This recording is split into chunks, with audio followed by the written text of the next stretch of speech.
ፈጣሪ ከእንደዚህ አይነት ድንገተኛ አደጋ እንዲሁም ህልም ኖሯችሁ ህልማችሁን ለማሳካት በስደት በወጣችሁበት ጊዜ ከእንደዚህ ያለ ነገር ይጠብቃችሁ። ይህች እህታችን እንደምታዩት መጀመሪያ ላይ እንደዚህ ነበረች። አሁን ላይ ደግሞ እዩዋት።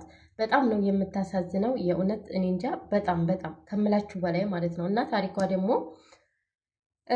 ከኢትዮጵያ ወደ ሳውዲ አረቢያ ያቀናችው ህይወቷን ለመቀየር እና የቤተሰቦቿን ህይወት ለመቀየር ነበረ። ነገር ግን ምንም ባልታወቀ ሁኔታ መዳም ቤት ገብታ እንደዚህ ትሆን ወይም ቢሮ ላይ እያደርጓት ምንም ባልታወቀ ሁኔታ እሷ በድንገት ትታመማለች። የታመመችበት ምክንያቷ ደግሞ እንግዲህ ጥሏ ይሄ መጣል የሚባል በሽታ ማለት ነው። ያም አለባት ይባላል። ካንሰርም ነበረባት ይባላል። ነገር ግን ኢትዮጵያ ላይ ስትመረመር ምንም አይነት በሽታ አልተገኘባትም። ሜዲካል ወስዳ በስነ ስርዓት ሙሉ ምርመራ አድርጋ ነው ወደ ሳውዲ አረቢያ እያመራችው። እናም ወደ ሳውዲ አረቢያ ስትሄድ አንድም በሽታ አለባት አልተባለም። በጤና ሙሉ ጤናዋን ሙሉ አካሏን ይዛ ነበረ ወደ ሳውዲ የተሰደደችው። ወደ ሳውዲ አረቢያ ከተሰደደች በኋላ መዳም ቤት ገብታ እንደዚህ ያለ ነገር ይፈጠር ደላላ ቤት ገብታ እንደዚህ ያለ ነገር ይፈጠር ምንም አይታወቅም። አሁን ላይ እንደምትመለከቷት ሁለት እግሮቿ አይሰሩም፣ ተቆርጠዋል። እጇም አንድ እጇ አይሰራም፣ አንድ እጇ ይንቀሳቀሳል። በስነ ስርዓት ማውራት አትችልም። አንዳንድ ጊዜ ብቻ ትንሽ በኦሮመኛ ታወራለች። እና ውድ ቤተሰቦቻችን እንደዚህ ያለ አደጋ እግዚአብሔር ይጠብቀን። ነገር ግን እንደዚህ ያለ አደጋ የሚደርስብን ደግሞ ልጆች በኤምባሲ የመጣን እንደዚህ ደላሎች፣ ህገወጥ ደላሎች የሆኑ ኃላፊነት አይወስዱም። ይሄ የታወቀ ነው። ምክንያቱም እንደዚህ አይነት ነገር ሲፈጠር ስልካቸውን ነው የሚያጠፉት። ነገር ግን በኤምባሲ የመጣችው ቤተሰብ አሁን የዚች ቤተሰብ ካለ ከተገኘ ይሄ ፎቶ ግራፍ ለቤተሰብ ተደረሰ። ቤተሰብ ኤምባሲውን ይዞ ኤምባሲውን ልጃቸው እንዴት እንደዚህ እንደሆነች ምንስ ደርሶባት ነው ምንስ አጋጥሟት ነው የሚለውን ነገር በህግ እንዲጠይቁ እኛ ሁላችንም ይህንን ቪዲዮ ሼር እያደረግን ለሁሉም አካላት እናድርስ። እንዲሁም ታላላቅ ሚዲያ ላይ እየደረሰ ነው። ነገር ግን በጣም ደግሞ ትልቅ የተባሉት ሚዲያ ላይ እንዲደርስ ሁላችንም ሼር በማድረግ እህታችንን እንተባበራት። እውነት ለመናገር ሰርቼ እለወጣለሁ፣ ቤተሰቤን እቀይራለሁ ብላችሁ ከሀገር ወጣችሁ እንደዚህ ያለ ድንገተኛ ነገር ሲገጥማችሁ በጣም ከባድ ነው። ምክንያቱም እሷ ያላሰበችው ነገር ነው የገጠማት። እንኳን እንደዚህ ያለ ነገር እግር እጇን አታ አይደለም የተወሰነ ቀን ስንታመም ራሱ ቤተሰቦቻችን ምን ያህል እንደሚረበሹ እኛ ምን ያህል እንደምንረበሽ እኔ እንጃ። በስደት ዓለም ላይ የምትኖሩ ይህንን ስሜት ታውቁታላችሁ ብዬ አስባለሁኝ።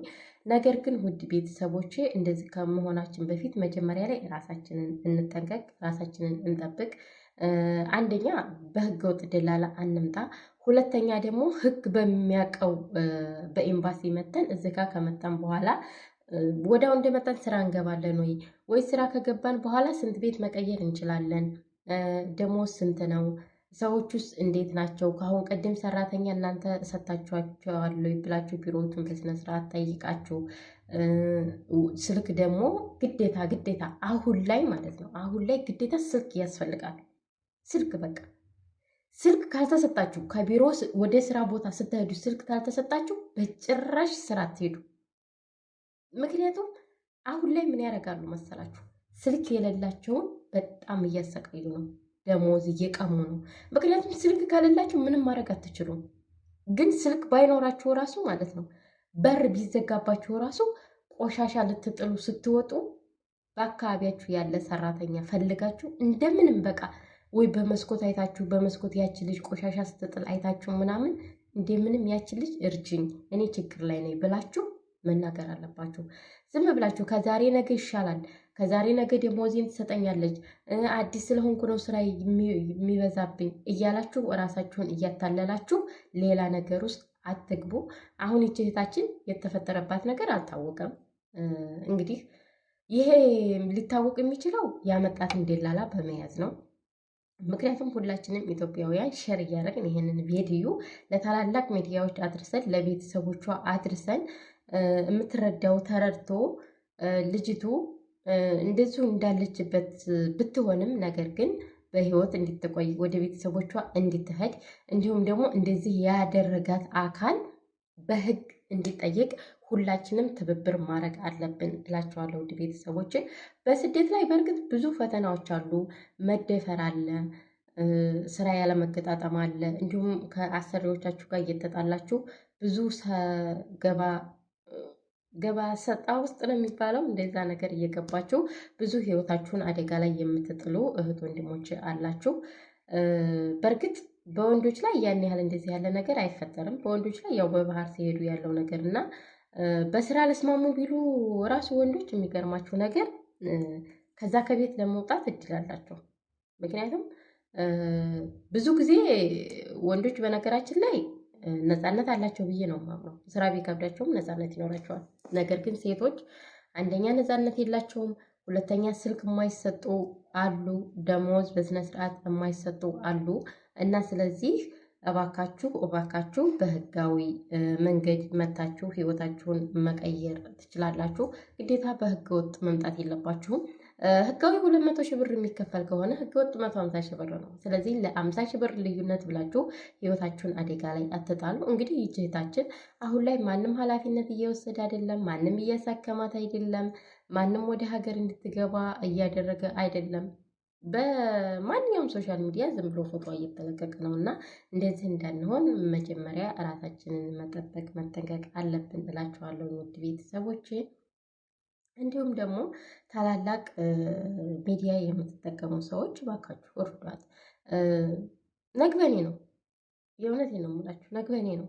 ነገ ይሄ ነገር እንደማይደርስብን ምንም ማረጋገጫ የለንም እኛና እባካችሁ እህታችንን ወደ ትልቅ ሚዲያ ደርሳ እንድትታከም ህይወቷን እንድታድን ምክንያት እንሆናት ብላለሁ።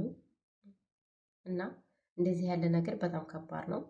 እባካችሁ ራሳችሁን ጠብቁ። ይህ ነገር ከመፈጠረው በፊት ራሳችንን እንጠብቅ ሁላችንም ማለት ነው። በተረፈ ደግሞ ያው እግዚአብሔር ሲጠብቅ ነው፣ እኛም ተጠንቅቀን አንድንም እና ውድ ቤተሰቦቻችን እንግዲህ የዛሬ ቪዲዮ ይህንን ይመስል ነበረ። በሌላ ቪዲዮ እስከምንገናኝ እግዚአብሔር አምላካችን ሰላም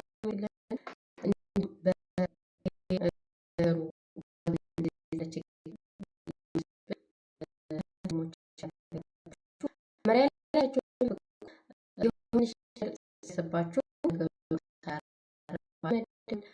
እንዲሁም ባሴ ስልክ ያላችሁ ደግሞ መደወል በቃ ሞክራችሁ የማይሆን ከሆነ ይቀራል እላለሁኝ።